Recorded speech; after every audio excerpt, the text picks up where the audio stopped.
السلام عليكم ورحمة الله وبركاته.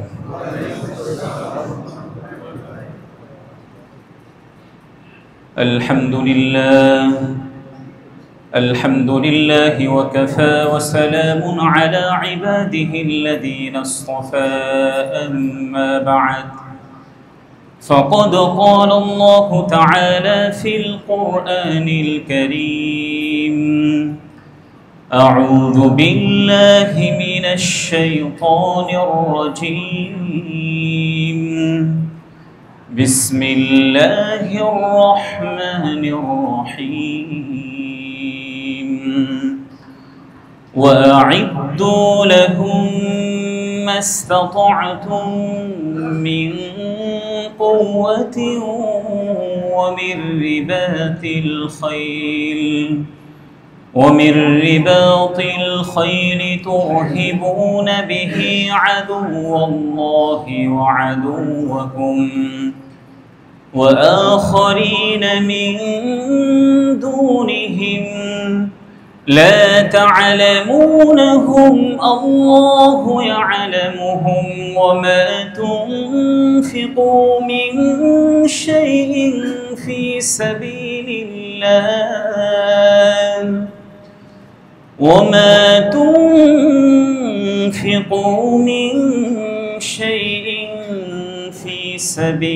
الله يوفى إليكم وأنتم لا تظلمون. وعن أبي هريرة رضي الله تعالى عنه قال: قال رسول الله صلى الله عليه وسلم: المؤمن القوي خير وأحب إلى الله من المؤمن الضعيف.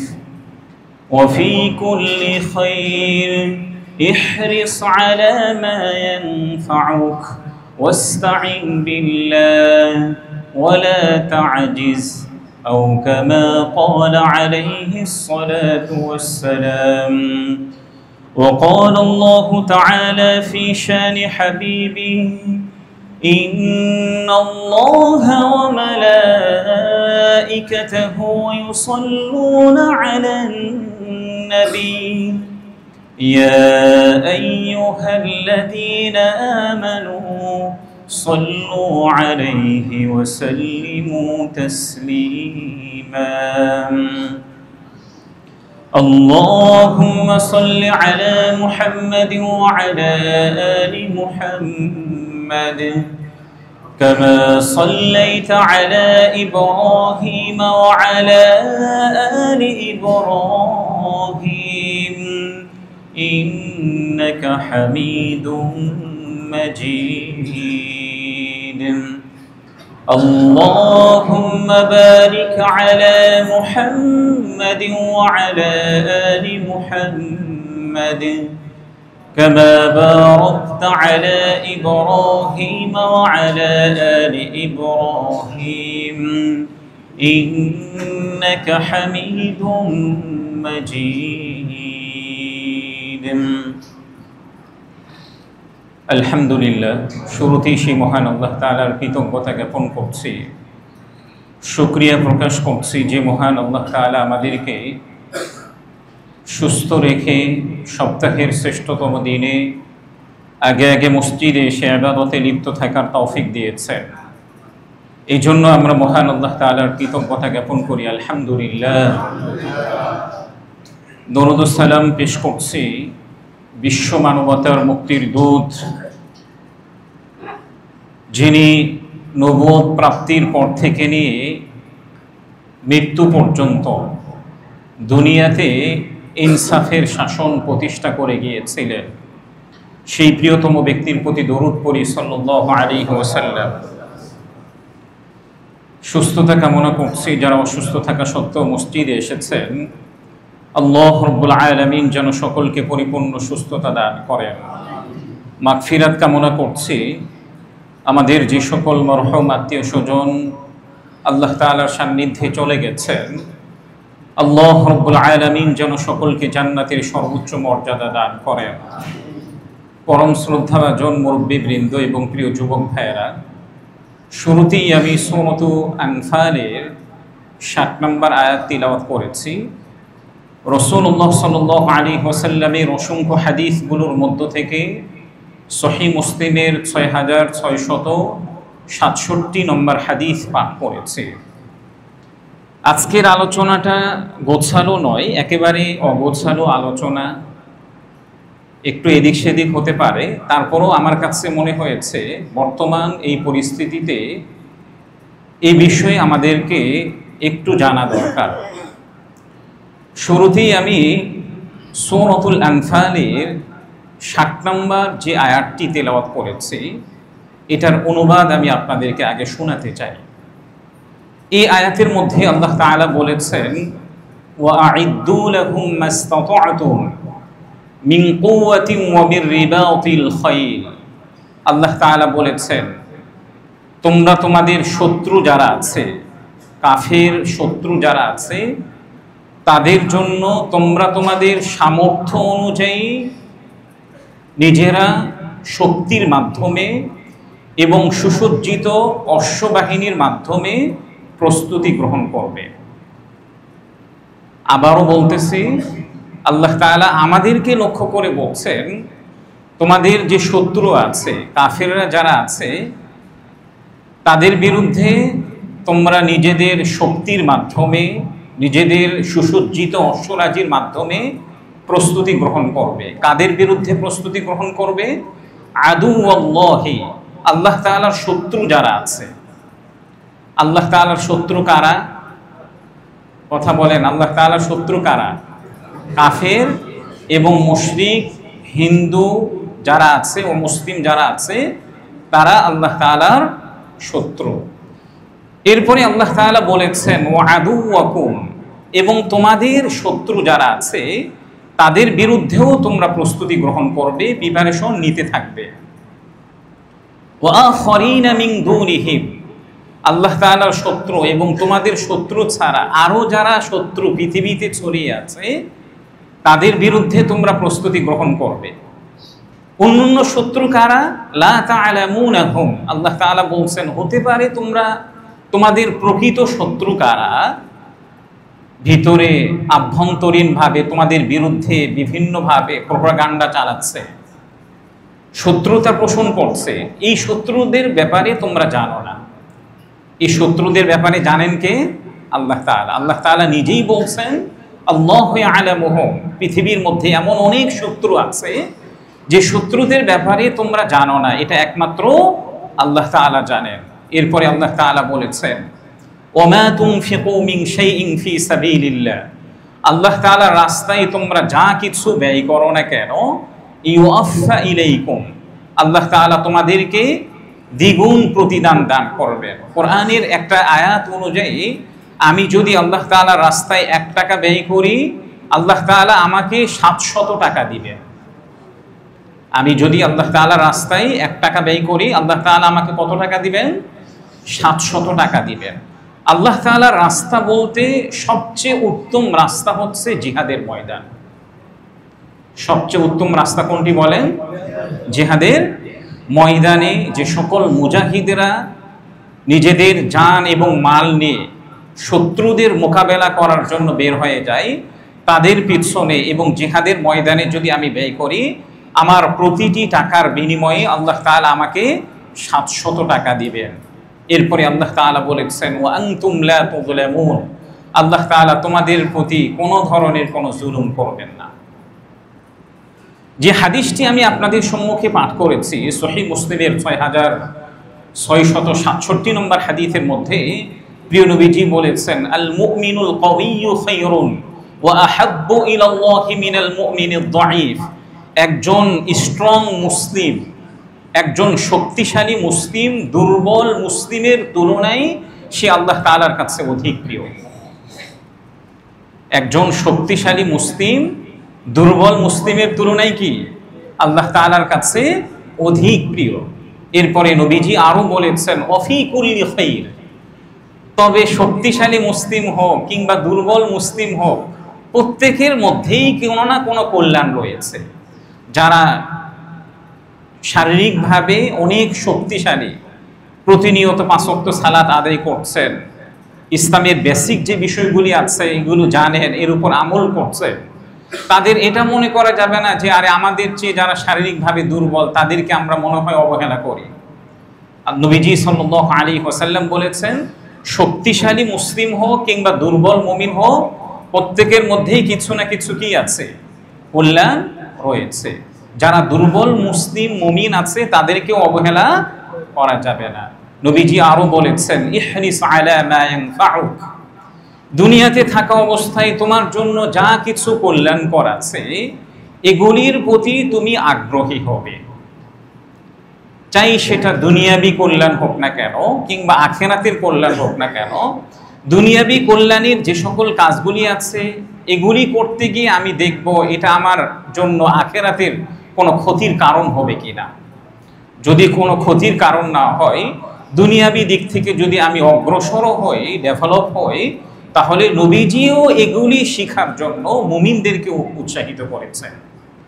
এরপরে নবীজি সাল্লাল্লাহু আলাইহি ওয়াসাল্লাম বলেছেন, ওয়ালা তা'জিস, কখনোই গাফেল হইও না, অলসতা প্রদর্শন করে ইসলামের যে বিষয়গুলি আছে এগুলি করতে কোনো ধরনের কোনো কার্পণ্য করতে যেও না।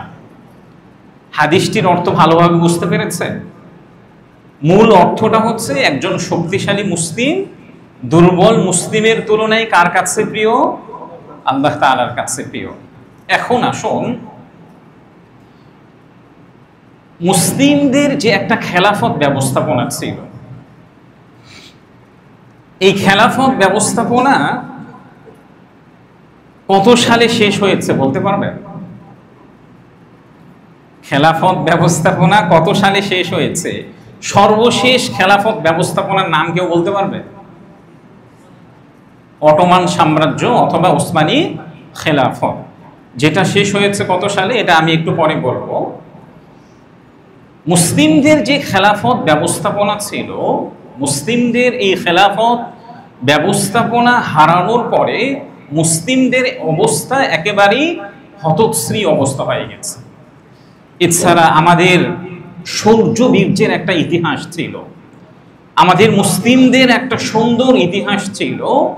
যখন খেলাফত ব্যবস্থাপনা ছিল, এই সময়ের মধ্যে সকলেই সুন্দরভাবে এবং সুস্থভাবে নিরাপদে সবাই পৃথিবীর মধ্যে বসবাস করতে পারত। এখন আমি যদি শুরুতেই আপনাদেরকে বলি, এই বিষয়ে আমি কখনো ইতিপূর্বে আলোচনা করি নাই, খেলাফত ব্যবস্থাপনা সাহাবাদের সময়ে কত বছর ছিল, এটা যদি আমি ধরি, সাহাবাদের সময়ের যে খেলাফত ব্যবস্থাপনা ছিল এটা ছিল মোট 29 বছর, 29 কিংবা 30 বছরের মধ্যে। আর এদিকে প্রিয় নবীজি সাল্লাল্লাহু আলাইহি ওয়াসাল্লাম নবুয়ত প্রাপ্তির পর থেকে নিয়ে তিনি মক্কাতে দীর্ঘ 13টি বছর ছিলেন। এই 13টি বছরে তিনি কোরআন এবং সুন্নাহের বিধিবিধান মক্কার মধ্যে কায়েম করতে পারেননি। যখন নবীজি সাল্লাল্লাহু আলাইহি ওয়াসাল্লাম মক্কা থেকে মদিনাতে হিজরত করলেন, আল্লাহ তাআলা তাকে হিজরত করার জন্য নির্দেশনা দিয়েছিলেন। পাশাপাশি এটাও ছিল যে মক্কা থেকে মদিনায় হিজরত করলে সেখানে কোরআন এবং সুন্নাহের বিধিবিধানটা কায়েম করাটা সহজ হবে। নবীজি মদিনাতে গেলেন, মদিনায় যাওয়ার পরে দীর্ঘ 10টা বছর তিনি কোরআন এবং সুন্নাহের বিধিবিধান অনুযায়ী মদিনাকে প্রতিষ্ঠিত করেছেন এবং সে অনুযায়ী নিজের শাসন কার্য পরিচালনা করেছেন। নবীজির ইন্তেকালের পরে হযরত আবু বকর সিদ্দিক রাদিয়াল্লাহু তাআলা আনহু ইসলামের প্রথম খলিফা মনোনীত হয়েছে। হযরত আবু বকর সিদ্দিক রাদিয়াল্লাহু তাআলা আনহু দীর্ঘ 2 বছরের একটু বেশি সময় তিনি খলিফা হিসাবে পৃথিবীর মধ্যে শাসন কার্য পরিচালনা করেছেন। হযরত আবু বকর সিদ্দিক রাদিয়াল্লাহু তাআলা আনহুর ইন্তেকালের পরে এসেছেন হযরত ওমর ইবনুল খাত্তাব রাদিয়াল্লাহু তাআলা আনহু। তিনি দীর্ঘ 10টি বছর ইসলামের খলিফা হিসাবে পৃথিবীর মধ্যে ছিলেন এবং পুরো প্রায় অর্ধ পৃথিবী তিনি কোরআন এবং সুন্নাহের বিধিবিধান তিনি কায়েম করে গিয়েছিলেন। হযরত ওমর রাদিয়াল্লাহু তাআলা আনহুর ইন্তেকালের পরে হযরত ওসমান রাদিয়াল্লাহু তাআলা আনহু ইসলামের খলিফা মনোনীত হয়েছেন। হযরত ওসমান রাদিয়াল্লাহু তাআলা আনহু প্রায় দীর্ঘ 12টি বছর তিনি কোরআন এবং সুন্নাহের বিধিবিধান এই পৃথিবীর মধ্যে প্রতিষ্ঠিত করে গিয়েছিলেন। হযরত ওসমান রাদিয়াল্লাহু তাআলা আনহুর ইন্তেকালের পরে হযরত আলী রাদিয়াল্লাহু তাআলা আনহু ইসলামের খলিফা মনোনীত হয়েছেন। হযরত আলী রাদিয়াল্লাহু তাআলা আনহু দীর্ঘ 5টি বছর তিনি এই পৃথিবীর মধ্যে ইসলামের বিধিবিধান তিনি কায়েম করে গিয়েছেন। কোরআনের যে সকল নির্দেশনাগুলি ছিল এগুলি তিনি কায়েম করে গিয়েছেন। নবীজির যে সকল নির্দেশনাগুলি ছিল এগুলি তিনি পৃথিবীর মধ্যে কায়েম করে গিয়েছেন। যেভাবে কোরআন আমাদেরকে নির্দেশনা দিয়েছেন, যেভাবে নবীজি সাল্লাল্লাহু আলাইহি ওয়াসাল্লাম আমাদেরকে বলে গিয়েছেন, সেই বিধিবিধানগুলি সাহাবায়ে কেরাম রাদিয়াল্লাহু তাআলা আনহু দীর্ঘ 29টি বছর তারা এই পৃথিবীর মধ্যে কায়েম করে গিয়েছিলেন। হযরত আলী রাদিয়াল্লাহু তাআলা আনহুর ইন্তেকালের পরে অল্প সময়ের জন্য ইতিহাসের গ্রন্থে এসেছে হযরত হাসান ইবনে আলী রাদিয়াল্লাহু তাআলা আনহু, হযরত আলী রাদিয়াল্লাহু তাআলা আনহুর ছেলে হযরত হাসান রাদিয়াল্লাহু তাআলা আনহু 6 মাসের জন্য খলিফা মনোনীত হয়েছিলেন। পরবর্তীতে তিনি একটা চুক্তি করে গিয়ে তিনি নিজের খলিফা থেকে পিছনে সরে এসে গিয়েছিলেন। তাহলে দেখেন, সরাসরি যারা নবীর সাহাবীরা ছিলেন তারা এই পৃথিবীর মধ্যে ন্যায় বিচার প্রতিষ্ঠা করে গিয়েছেন। ইসলামের যে সকল বিধিবিধানগুলি আছে এগুলি কায়েম করে গিয়েছেন। সাহাবাদের খেলাফতের কালের সময়টা কত বছর? আজকে সবাইকে মুখস্থ রাখতে হবে। কত বছর? 29 থেকে 30 বছর। নবীজি সাল্লাল্লাহু আলাইহি ওয়াসাল্লাম ইতিপূর্বে তো 10 বছর তিনি কায়েম করে গিয়েছেন। সাহাবায়ে কেরাম রাদিয়াল্লাহু তাআলা আনহুর পরে, অর্থাৎ যারা একেবারে আজাল্লি সাহাবায়ে কেরাম রাদিয়াল্লাহু তাআলা আনহুম ছিলেন, এদের পরে উমাইয়া খেলাফত এই পৃথিবীর মধ্যে প্রতিষ্ঠিত হয়েছে। উমাইয়া খেলাফতের সময়কাল প্রায় 90 বছর। উমাইয়া খেলাফতের সময়কাল কত বছর? প্রায় 90 বছর। সাহাবায়ে কেরাম রাদিয়াল্লাহু তাআলা আনহুম যারা নিজেরা খলিফা ছিলেন, তারা নিজেদের দায়িত্বটা মদিনাতে থাকা অবস্থায় তারা পালন করে গিয়েছেন। পুরো পৃথিবীর রাজধানী কোথায় ছিল ওই সময়? মদিনা। হযরত আলী রাদিয়াল্লাহু তাআলা আনহুর ইন্তেকালের পরে হযরত মুআবিয়া ইবনে আবি সুফিয়ান রাদিয়াল্লাহু তাআলা আনহু যখন তিনি খলিফা মনোনীত হয়েছেন, অর্থাৎ উমাইয়া খেলাফত ব্যবস্থাপনা যখন শুরু হয়েছে, তখন ইসলামের রাজধানী মদিনা থেকে তিনি স্থানান্তরিত করে এটা থেকে তিনি সিরিয়াতে নিয়ে গিয়েছিলেন। দামেস্কে, সিরিয়ার দামেস্কে তিনি নিয়ে গিয়েছিলেন। এবং উমাইয়া খেলাফতের প্রথম খলিফা যিনি ছিলেন তার নাম হচ্ছে হযরত মুআবিয়া ইবনে আবি সুফিয়ান রাদিয়াল্লাহু তাআলা আনহু। উমাইয়া খেলাফতের সময়টা ছিল দীর্ঘ 90 বছর। এই সময়ের মধ্যে অনেক খলিফারা এসেছেন। এর মধ্য থেকে 2 জন ব্যক্তি সবচেয়ে বেশি আলোচিত ছিল। 2 জন ব্যক্তি কি সবচেয়ে বেশি আলোচিত ছিল? এর মধ্য থেকে একজন ব্যক্তি আলোচিত ছিল কুখ্যাত হাজ্জাজ ইবনে ইউসুফ, যার তত্ত্বাবধানে এবং নির্দেশনায় লক্ষাধিক সাহাবায়ে কেরাম এবং তাবেঈগণকে নির্মমভাবে হত্যা করা হয়েছিল। এত পরিমাণে কুখ্যাত একজন খুনি ব্যক্তি ছিলেন। হাজার হাজার সাহাবায়ে কেরাম রাদিয়াল্লাহু তাআলা আনহুমদেরকে হাজ্জাজ বিন ইউসুফের কথার একটু বিপরীত হয়েছে, কিংবা সেই সময়ের মধ্যে যিনি খলিফা ছিলেন আব্দুল মালিক ইবনে মারওয়ান সহ আরো যারা ছিলেন, তার নির্দেশের একটু বিপরীত তারা মনে করেছেন। এই মনে করার কারণে হাজার হাজার সাহাবীদের রক্তে রঞ্জিত তারা করে ফেলেছিলেন। এরপরে আরো একজন আলোচিত ব্যক্তি উমাইয়া খেলাফতের সময়ে ছিল, যে আলোচিত ব্যক্তিটির নাম আমরা সকলেই জানি। তার নাম হচ্ছে হযরত ওমর ইবনে আব্দুল আজিজ রাহমাতুল্লাহি আলাইহি। হযরত ওমর ইবনে আব্দুল আজিজের সময়ে মাত্র তিনি 2 বছরের কিছু সময় এই পৃথিবীর মধ্যে একেবারে স্বর্ণ যুগ তিনি প্রতিষ্ঠিত করে গিয়েছিলেন। হযরত ওমর ইবনে আব্দুল আজিজ রাহমাতুল্লাহি আলাইহিকে বলা হয় দ্বিতীয় ওমর। কি বলা হয় বলেন?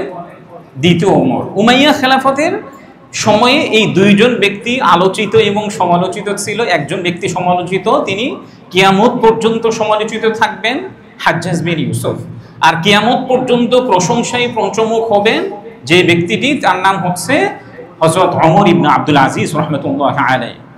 এরপরে আসে আব্বাসি খেলাফত ব্যবস্থাপনা। উমাইয়া খেলাফত প্রায় 100 হিজরির আগেই ভাঙ্গন শুরু হয়ে গেছিল। 132 হিজরিতে আব্বাসি খেলাফত শুরু হয়েছে, যেটা 750 খ্রিস্টাব্দ ধরা যায়। আব্বাসি খেলাফত সময়কাল প্রায় ছিল 500 বছর। সময়কাল কত? 500 বছর। উমাইয়া খেলাফতের সময়কাল কত ছিল? 90 বছর। এরপরে আব্বাসি খেলাফতের সময়কাল ছিল 500 বছর।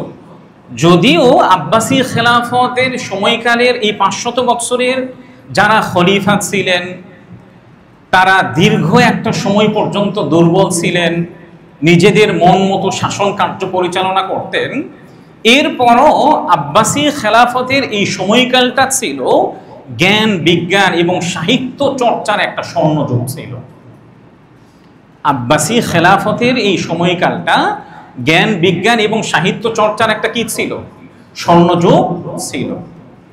আব্বাসি খেলাফত যখন প্রতিষ্ঠিত হয়ে যান, স্বাভাবিকভাবে তাদের সাথে উমাইয়াদের একটা দূরত্ব তৈরি হবে। এটা স্বাভাবিক, একটা ন্যাচারাল একটা বিষয়। এবং আব্বাসি খেলাফতের যেদিন তারা ক্ষমতায় এসেছেন, সেদিন আমি ইতিপূর্বে আপনাদেরকে বলেছিলাম উমাইয়াদের লক্ষাধিক মানুষদেরকে তারা হত্যা করেছিলেন। উমাইয়া খেলাফতের পতন যখন হয়েছিল, ইতিহাসের গ্রন্থের মধ্যে এসেছে একদিনে 90 থেকে 95 হাজার মানুষদেরকে নির্মমভাবে হত্যা করা হয়েছিল। আব্বাসীরা উমাইয়াদেরকে হত্যা করেছিলেন। আব্বাসীরা সবাই না, যারা আব্বাসীদের পক্ষ অবলম্বন করেছিলেন, এদের মধ্য থেকে কতিপয় ব্যক্তি উমাইয়াদের উপর অগ্নিশর্মা হয়ে এবং রাগান্বিত হয়ে এভাবে লক্ষাধিক মানুষদেরকে তারা হত্যা করেছিলেন। উমাইয়াদের সাথে আব্বাসীদের একটা দূরত্ব হওয়াটাই স্বাভাবিক। তো দূরত্ব হওয়ার কারণে তারা তাদের খেলাফতের রাজধানী দামেস্ক, সিরিয়া থেকে স্থানান্তরিত করে ইরাকের বাগদাদে নিয়ে এসেছেন। খেলাফতের রাজধানীটা স্থানান্তরিত করে সিরিয়া থেকে কোথায় নিয়ে এসেছেন? ইরাকের বাগদাদে। এখন আসুন, আমি যে আপনাদেরকে বললাম এই যে আব্বাসি খেলাফতের সময়কাল দীর্ঘ 500 বছর, এই সময়টা জ্ঞান, বিজ্ঞান, সাহিত্য চর্চার একটা স্বর্ণযুগ ছিল। এই সময়ের মধ্যে এমন এমন মনীষী তৈরি হয়েছে, কিয়ামত পর্যন্ত এমন মনীষী তৈরি হবে কিনা বলা যাবে না। কয়েকটা যদি এক্সাম্পল দেই, যারা সেই সময়ের মধ্যে বিজ্ঞান এবং দার্শনিক চর্চায় বিখ্যাত ব্যক্তি ছিলেন, এর মধ্যে থেকে ছিলেন আল খাওয়ারিজমি। তিনি গণিতবিদ এবং জ্যোতির্বিদ ছিলেন। তিনি প্রথম আল জেবরা বই রচনা করেন। দ্বিতীয়ত, আব্বাসি খেলাফতের সময়কালে আরেকজন বিখ্যাত ব্যক্তির নাম আমরা সবাই জানি, ইবনে সিনা রহমতুল্লাহ আলাইহি। তিনি একজন চিকিৎসাবিদ, দার্শনিক এবং বিজ্ঞানী ব্যক্তি ছিলেন। এটাও আব্বাসি খেলাফতের সময়ে। তৃতীয় ব্যক্তি যিনি সেই সময়ে ছিলেন আল ফারাবি। আল ফারাবিকে বলা হয় দার্শনিক, যুক্তিবিদ এবং রাজনীতিবিদ। 4 নম্বরে আছেন ইবনে হাইথাম, যিনি পদার্থ বিজ্ঞান এবং অপটিক্সে বিখ্যাত ব্যক্তি ছিলেন। 5 নম্বরে যে বিখ্যাত ব্যক্তি ছিলেন আল বিরুনি, যিনি ভূগোল, জ্যোতির্বিজ্ঞান এবং ইতিহাসবিদ ছিলেন। এছাড়া ওই সময়ের মধ্যে যারা সাহিত্যে এবং অনুবাদে বিশেষ একটা অবদান রেখেছিলেন, এর মধ্য থেকে যদি বিখ্যাত ব্যক্তি ধরি, তাহলে প্রথম বিখ্যাত ব্যক্তি হচ্ছেন আল জাহিজ। 2 নম্বর বিখ্যাত ব্যক্তি হচ্ছে আল মুতানাব্বি, কবি আল মুতানাব্বি। কবি আল মুতানাব্বির ব্যাপারে অনেক আলোচনা আছে, সমালোচনা আছে, এটা আজকে আলোচনার সময় নয়। পরবর্তীতে দীর্ঘ সময় যাওয়ার পরে আব্বাসি খেলাফতের এই সময়টার একটা পতন হয়ে গিয়েছিল। যদিও আমি আপনাদেরকে বলি, তারা অনেক ব্যক্তিরা যারা খলিফার মসনদে বসেছিলেন, কেউ কেউ কোরআন এবং সুন্নাহের বিধিবিধান সমাজের মধ্যে প্রতিষ্ঠিত করে গিয়েছিলেন, দেশের মধ্যে প্রতিষ্ঠিত করে গিয়েছিলেন, আর কেউ কেউ নিজের মন মতো দেশটাকে পরিচালনা করতেন। সবাই যে কোরআন এবং সুন্নাহের বিধিবিধান সেই সময়ের মধ্যে কায়েম করে গিয়েছিলেন, বিষয়টি এমন নয়। এরপরে 4 নম্বরে আসে মামলুক এবং বিভিন্ন ক্ষুদ্র খেলাফত। ওই সময় আব্বাসী খেলাফতের একেবারে ঠুনকো এবং দুর্বল শাসন ব্যবস্থা ছিল। এই সময়ের মধ্যে যারা দাস ছিলেন তারা নিজেরা ক্ষমতা দখল করে নেন, নিজেরা ক্ষমতা দখল করে দীর্ঘ একটা সময় পর্যন্ত তারা ক্ষমতার মসনদে আসীন ছিলেন। এরপরে আসে ওসমানী খেলাফত, যেটাকে বলা হয় অটোমান সাম্রাজ্য। তাদের সময়কাল প্রায় 400 বছর। তাদের সময়কাল কত বছর? প্রায় 400 বছর। অটোমান সাম্রাজ্য কিংবা ওসমানী খেলাফতের রাজধানীটা আবার স্থানান্তরিত করে নিয়ে যাওয়া হয়েছিল তুরস্কের ইস্তাম্বুলে। ওসমানী খেলাফত কিংবা অটোমান সাম্রাজ্য ওই সময় আব্বাসীদের তো রাজধানী ছিল ইরাকের বাগদাদে, এটাকে স্থানান্তরিত করে তারা কোথায় নিয়ে গিয়েছিলেন? তুরস্কের ইস্তাম্বুলে, যেটা সেই সময়ে বলা হতো, হাদিসের মধ্যে উল্লেখ করা হয়েছে কনস্টান্টিনোপল, যেটাকে পরিবর্তন করে বর্তমান নাম রাখা হয়েছে কি? ইস্তাম্বুল। অটোমান সাম্রাজ্যের প্রথম খলিফা ছিলেন বাদশাহ সেলিম বা খলিফা সেলিম। আরো অবাক করা বিষয় হচ্ছে, অটোমান সাম্রাজ্যের মধ্যে আমার নামে 2 জন খলিফা ছিলেন। বায়েজিদ নামে 2 জন খলিফা ছিলেন, একজন ভালো ছিলেন আর একজন জালেম ছিলেন। আমাকে এই বিষয়টা আমি নিজেও জানতাম না। প্রায় 7-8 বছর আগে আসলে আমরা নিজেরাও অনেক সময় এই ব্যাপারটা ভাবি না যে আমার নামে পৃথিবীর মধ্যে কোনো বিখ্যাত ব্যক্তি আছে কিনা। আমরা অনেকেই হয়তো এটাকে নিয়ে চর্চা করি না। তো আমাকে একজন হঠাৎ করে জিজ্ঞাসা করলেন যে আপনার নাম কি? আমি বললাম যে আমার নাম বায়েজিদ। তিনি বললেন আপনি বলেন তো আপনার নামে ইতিহাসের মধ্যে বিখ্যাত কতজন ব্যক্তি ছিলেন? স্বাভাবিকভাবে আমরা তো জানি যে বায়েজিদ বুস্তামি রাহিমাহুল্লাহ তিনি একজন বিখ্যাত ব্যক্তি ছিলেন। আমি একজনের কথা বললাম, তিনি বললেন না আরো কয়েকজন আছে। তখন তিনি ওসমানী সাম্রাজ্যে যে 2 জন খলিফা ছিলেন তাদের কথাকে উল্লেখ করেছিলেন। এই জন্য আমাদের যাদের যে নামটা আছে, আমাদের নামের এরকম আরো কিছু বিখ্যাত ব্যক্তি আছে কিনা এটা আমাদের অ্যানালাইসিস করা দরকার। অটোমান সাম্রাজ্যের যে খেলাফত ব্যবস্থাপনা বা খেলাফত বিলুপ্ত হয়েছে, এটা কত সালে বলতে পারবেন? 1924 সালে। কত সালে বিলুপ্ত হয়েছে? 1924 সালে। এটা মূলত সেই সময়ের মধ্যে পশ্চিমাদের দালাল কামাল আতাতুর্কের মাধ্যমে অটোমান সাম্রাজ্যের খেলাফত বিলুপ্ত ঘোষণা করা হয়েছে। যদিও আমাদের অনেকের দৃষ্টিতে কামাল আতাতুর্ক অনেক বড় একজন ব্যক্তি, কিন্তু আপনি যদি সঠিক এবং অথেন্টিক সোর্সে কামাল আতাতুর্কের কাহিনী যদি আপনি পড়েন তাহলে তার পুরো জীবনীটা আপনি বুঝতে পারবেন। 1924 সালে মূলত অটোমান সাম্রাজ্য যে খেলাফত ব্যবস্থাপনা ছিল এটা বিলুপ্ত হয়ে গিয়েছে। তাহলে খেলাফত ব্যবস্থাপনা বিলুপ্ত হওয়ার আজকে 2025 সালে মোট মাঝখানে কত বছর হয়ে গিয়েছে? 101 বছর চলছে। আমি আবারও বলতেছি, খোলাফায়ে রাশিদিনের খেলাফতের সময়কাল ছিল 29 বছর, উমাইয়াদের ছিল প্রায় 508 বছর, 500 বছর যেটা আমি বলেছি। এরপরে অটোমান সাম্রাজ্যের উমাইয়াদের ছিল 89 বছর, আব্বাসীদের ছিল 508 বছর। এরপরে অটোমান সাম্রাজ্য আমি 400 বছর ছিল বলেছি, এটা 400 বছরের থেকে কিছু বেশি, অর্থাৎ 407 বছর। অর্থাৎ এই যে মাঝখানে দীর্ঘ একটা সময় পর্যন্ত খেলাফত ব্যবস্থাপনা, এটা প্রায় 1292 বছর। কত বছর? 1292 বছর একটা খেলাফত ব্যবস্থাপনা ছিল। আবারও বলতেছি, অনেক খলিফারা কোরআন এবং সুন্নাহের নিয়ম অনুযায়ী, কোরআন এবং সুন্নাহের প্রকৃত বিধিবিধান অনুযায়ী তারা শাসন কার্য পরিচালনা করেছেন। আর অনেক খলিফারা নিজেদের মন মতো খায়েশ অনুযায়ী শাসন ব্যবস্থা পরিচালনা করেছেন। এখন আসুন, আব্বাসী খেলাফতের সময়ে আরেকটা ঘটনা ঘটেছিল, যে ঘটনাটিকে বলা হয় তাতারি সম্প্রদায়ের ঘটনা। আপনারা জানেন যে তাতারি সম্প্রদায়, এটা আব্বাসী খেলাফতের সময়ে তারা 1300 শতাব্দীতে চেঙ্গিস খানের মাধ্যমে তাতারি সম্প্রদায়ের উৎপত্তি হয়। এখন আসুন, তাতারি সম্প্রদায় তারা সেই সময়ের মধ্যে পৃথিবীর মধ্যে কি পরিমাণ ধ্বংসযজ্ঞ চালিয়েছিল এর একটা যদি আমি স্যাম্পল আপনাদেরকে নমুনা দেই, তাহলে দেখেন উজবেকিস্তান, তুর্কমেনিস্তান, ইরান এবং আফগানিস্তানের অনেক শহর তারা ধ্বংস করে। সেই সময়ে নিশাপুরে যে একটা শহর ছিল, এই শহরের মধ্যে আনুমানিক 10 লক্ষ মানুষদেরকে তারা নির্মমভাবে হত্যা করেন। তাতারিরা প্রথম অবস্থায় তারা মুসলিম ছিলেন, দীর্ঘ সময় যাওয়ার পরে আল্লাহ তাআলা তাদেরকে হেদায়েত দিয়েছিলেন। এটারও একটা দীর্ঘ ইতিহাস আছে, এটা বলতে গেলে আরেকটা জুমা লাগবে। আমি প্রাথমিক অবস্থায় যে তারা মুসলিমদের উপরে যে একটা ধ্বংসযজ্ঞ চালিয়েছিলেন, নিশাপুরে তারা আনুমানিক 10 লক্ষ মানুষদেরকে হত্যা করেছিলেন। বুখারা, ইমাম বুখারী রহমতুল্লাহ আলাইহির দেশ বুখারায়, সমরকন্দ এবং হারাতে প্রায় লক্ষাধিক মানুষদেরকে তারা নির্মমভাবে হত্যা করেছিলেন। এবং বাগদাদেও বাগদাদে 8 লক্ষ থেকে 10 লক্ষ মানুষদেরকে তারা নির্মমভাবে হত্যা করেছিলেন।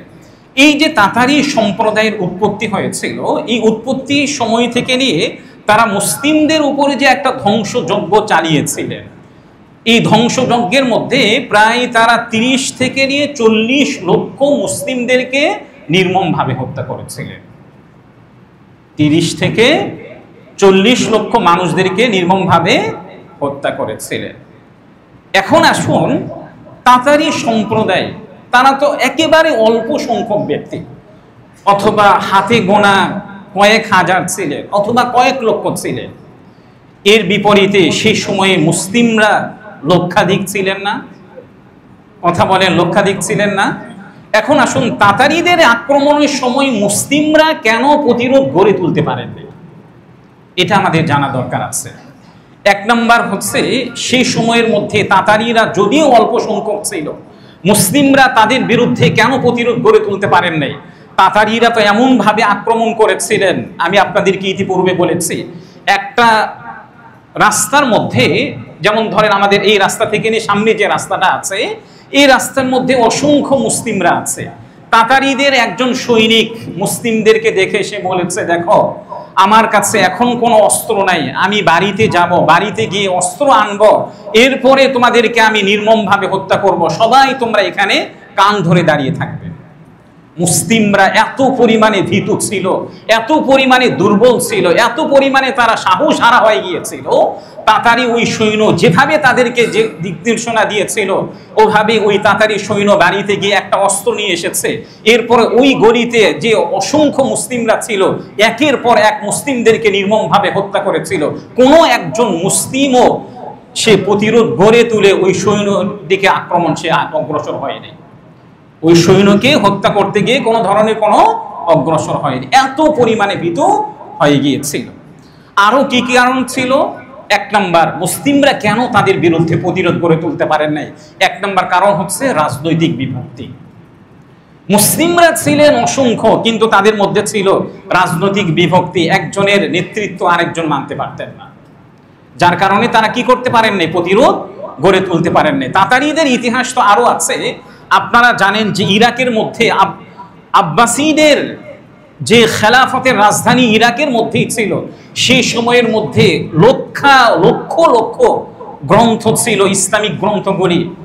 তাতারিরা একটা নদী পার হবে, নদীটা কিভাবে পার হবে এর জন্য তাদের কোনো পুল ছিল না, কোনো ব্রিজ ছিল না। এখন নদীগুলো কিভাবে পার হবে এই জন্য তারা একটা বিকল্প ব্যবস্থা করেছিলেন, সেটা হচ্ছে তাতারিদের যে বিশাল বিশাল লাইব্রেরিগুলি ছিল, লাইব্রেরিগুলোর মধ্যে যে গ্রন্থগুলি ছিল, এই গ্রন্থগুলি তারা নদীর মধ্যে নিক্ষেপ করে দিয়েছিল এবং ওই গ্রন্থগুলির উপর দিয়ে তারা ঘোড়া নিয়ে পার হয়ে গিয়েছিল। ইতিহাসের গ্রন্থের মধ্যে এসেছে কয়েক মাস পর্যন্ত নদীর পানি কালো হয়ে গিয়েছে। এভাবে কালো ছিল, দোয়াত কালির যে কালি ছিল, এই কালি তারা ওই নদীর মধ্যে দেখতে পেত। আরো কি কি দুর্বলতা ছিল সেই সময় মুসলিমদের মধ্যে? তাতারদের যে একটা ভয় তাদের মধ্যে ঢুকে গিয়েছিল। তারা মনে করতেন যে তাতারিরা কোনো সময় মনে হয় আর পরাজয় বরণ করবেন। আমরা যেমন বিগত সময়ে মনে করেছিলাম কি, মনে হয় এই সরকার মনে হয় আর যাবে না, যতদিন পর্যন্ত মৃত্যুবরণ করবে না ততদিন পর্যন্ত কি এই সরকারই থাকবে। আমাদের মনের মধ্যেও কি ছিল? একটা ভয় ছিল। এই ভয়টা তাদের মধ্যেও ছিল। আরো কি কি ছিল? ওই সময়ের মধ্যে লাখ লাখ যে মুসলিম ছিল তাদের মধ্যে একটা সামরিক প্রস্তুতির অভাব ছিল। সৈন্যরা দুর্বল ছিল এবং প্রশিক্ষণহীন সৈন্য ছিল, যার কারণে তারা তাতারিদের বিরুদ্ধে কোনো ধরনের প্রতিরোধ গড়ে তুলতে পারেন না। আরো কি ছিল? তাদের মধ্যে ঐক্যের অভাব ছিল, এক একজন এক একভাবে বিচ্ছিন্ন ছিল। অথচ কোরআনুল কারীমের মধ্যে আল্লাহ তাআলা বলেছেন ওয়াতাসিমু বিহাবিলিল্লাহি জামিআন ওয়া লা তাফাররাকু। আল্লাহ তাআলা বিচ্ছিন্ন হতে আমাদেরকে নিষেধ করেছেন। আরো তাদের মধ্যে কি ছিল? ধর্মীয় দুর্বলতা ছিল। ধর্মীয় দুর্বলতা তাদের মধ্যে ছিল, যার কারণে তারা তাতারদের বিরুদ্ধে কোনো ধরনের কোনো প্রতিরোধ গড়ে তুলতে পারেন না।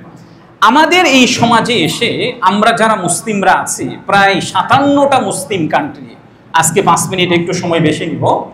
57টা যে মুসলিম কান্ট্রি আছে, গত কয়েকদিন আগে ইরান ইসরায়েল যুদ্ধ হয়েছে না? কথা বলে, এক ইরানি ইসরায়েলকে নাকানি চুবানি খেয়েছে।